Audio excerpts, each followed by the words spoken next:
Study के माध्यम से आपको बहुत बड़ा राज बताने वाला हूं। इस नॉट सेट 2022 में आपको सिलेक्शन के उस पार तक ले जाने में बहुत बड़ी मदद करेगा कि उन्होंने कितने क्वेश्चन राइट किए, कितने रॉन्ग किए, और वो भी भारत सरकार द्वारा मान्यता प्राप्त आरटीआई यानी एम्स की खुद की आरटीआई से हमने पता लगाया, और ये आरटीआई आपके पास भी आई होगी।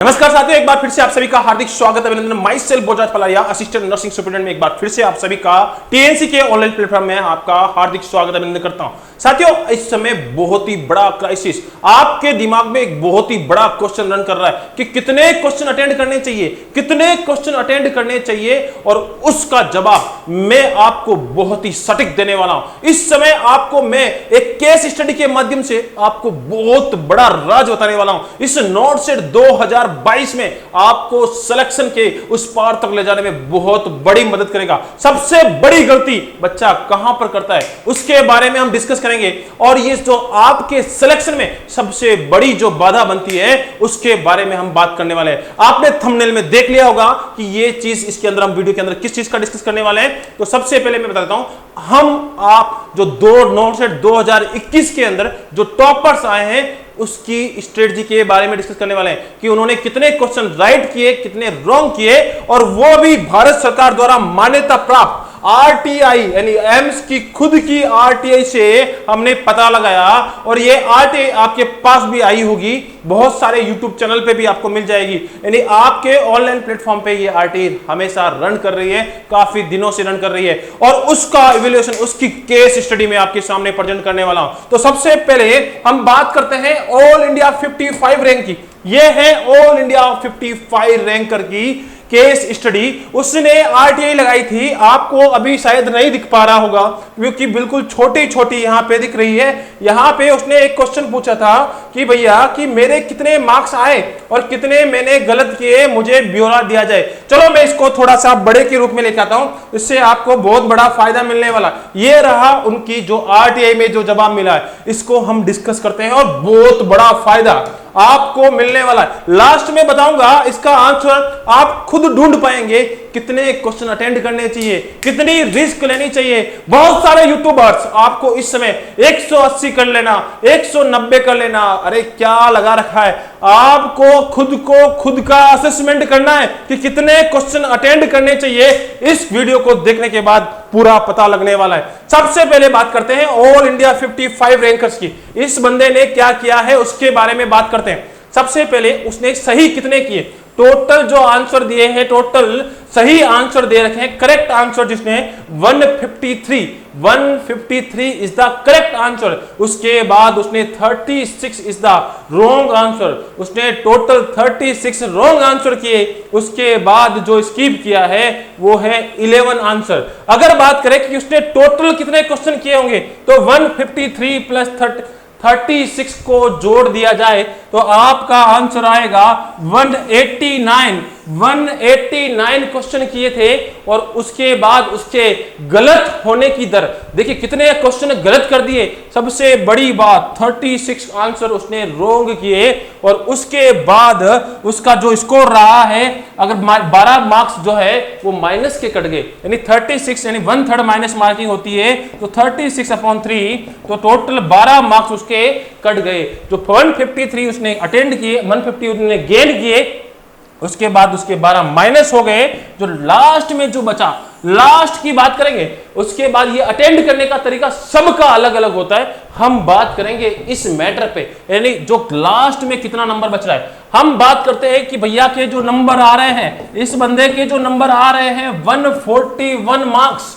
बहुत ही शानदार बात, 141 मार्क्स के अंदर जो रैंक आई है वो है 55। एक केस स्टडी में और लेके आ रहा हूं, उसके बारे में भी चर्चा करते हैं। Next case study all India rank 152, यानी 152 रैंकर्स की केस स्टडी है। इसको भी बड़े ध्यान से देखना। उन दोनों को हम कंपाइल करेंगे और बाद में आपको पता लगाना है कि आपको एग्जाम के अंदर क्या करना है। सबसे पहले इसको भी देख लें इसने इन्होंने भी एक आरटीए लगाई, उन्होंने भी पता किया कि मेरे कितने क्वेश्चन सही है, कितने क्वेश्चन रॉन्ग है। इसको भी आपको लगता है छोटा दिख रहा होगा, इसको भी हम बड़ा कर लेते। चलो इस पे आ जाते हैं। यहां पर उन्होंने AIR 152 की जिसकी रैंक आई है, उन्होंने क्या किया, उन्होंने जो करेक्ट आंसर किए हैं 148, गलत कर दिए 40, 12 क्वेश्चन को छोड़ दिया।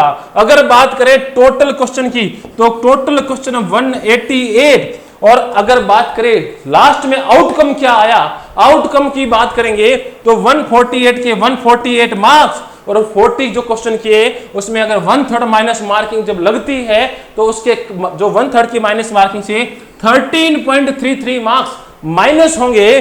तो यहां पे 148 और हमने एवरेज मान लिया 13, तो अप्रोक्सीमेट उसके जो नंबर आए हैं 135 नंबर। देखना बहुत बड़ा खेल आने वाला है। इस खेल को आप अगर समझ गए तो आप सिलेक्शन ही नहीं, बहुत अच्छी रैंक के साथ सिलेक्शन लेने वाले, आप टॉप रैंकर्स बनने वाले हैं। और अब बात करते हैं दोनों को कंपाइल करके।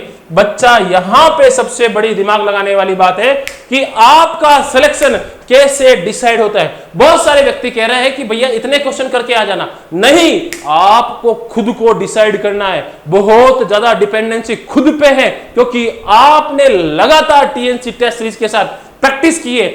आप हमेशा पिछले 6 महीनों से, पिछले 2 महीनों से, कई बच्चे तो 1-1 साल से लगातार प्रैक्टिस कर रहे हैं, और उनको पता है कि भैया मेरे कितने क्वेश्चन राइट होते हैं, मेरे कितने क्वेश्चन गलत होते हैं, और मेरी एक्यूरेसी, कई बच्चों की एक्यूरेसी इतनी शानदार होती है कि गलत करने का तो नामो निशान ही नहीं है, नामो निशान ही नहीं है। ऐसे बच्चों को आप बोल दोगे 158 यानी 198 करके आ जाना, भैया पॉसिबल ही नहीं है। ऐसी चीजें पॉसिबल नहीं है। पॉसिबिलिटी है तो एक्यूरेसी, आप कितने एक्यूरेट चलते हैं। फिर से आ जाते हैं यहीं पे, बात करते हैं 55 यानी ऑल इंडिया 55 जिसकी रैंक आई है, उस बंदे ने नंबर लेके आया 141 मार्क्स, जिसकी रैंक आई है 152, नंबर लेके आए हैं 135 मार्क्स। मैं नहीं बोल रहा, एम्स खुद बोल रहा है। एम्स खुद बोल रहा है कि भैया जिसके नंबर 141 मार्क्स आए उसकी रैंक 55 है, और जिसके 135 मार्क्स आए उसकी जो ऑल इंडिया रैंक है वो 152 है।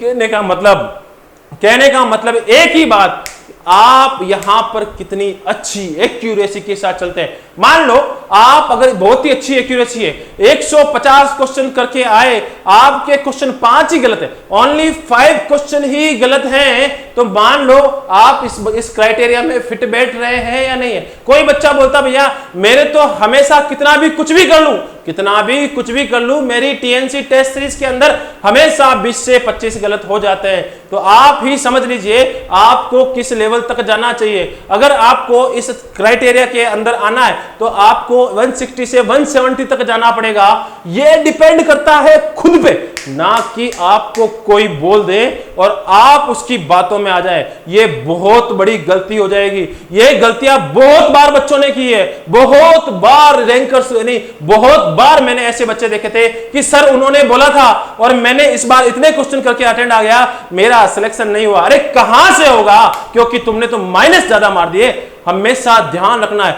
खुद की एफिशिएंसी खुद को पता है, किसी और को नहीं। ध्यान रखना है, बहुत ज्यादा कीमती बात। लेकिन ये इस सर्वे से एक चीज तो पूरी तरीके से समझ में आ गई कि अच्छी सिलेक्शन और अच्छी रैंक लाने के लिए आपका क्राइटेरिया लगभग 130 से 50 के बीच में अगर रहा तो आपका सिलेक्शन तो निर्धारित है ही, लेकिन साथ ही साथ आपकी रैंक्स बनने वाली है, बहुत ही अच्छी रैंक आने वाली है। आपको इस क्राइटेरिया के अंदर खुद को फिट बिठाना है। कैसे बिठाते हैं ये आपके ऊपर निर्भर है। मैं नहीं बताऊंगा कि भैया आपको इतने कर लेना, उतने कर लेना। बहुत सारे यूट्यूबर्स आपको बता रहे होंगे ये कर ले, वो कर ले, ये करना, इतना अटेंड करना जरूरी है। अरे नहीं आ रहा है। किसी बच्चे को 150 क्वेश्चन ही तक पहुंच पा रहा है, उसमें से उसके लगभग 147 उसको लग रहा है मैं सही हूं। अरे क्यों उसको डुबा रहे हो भैया,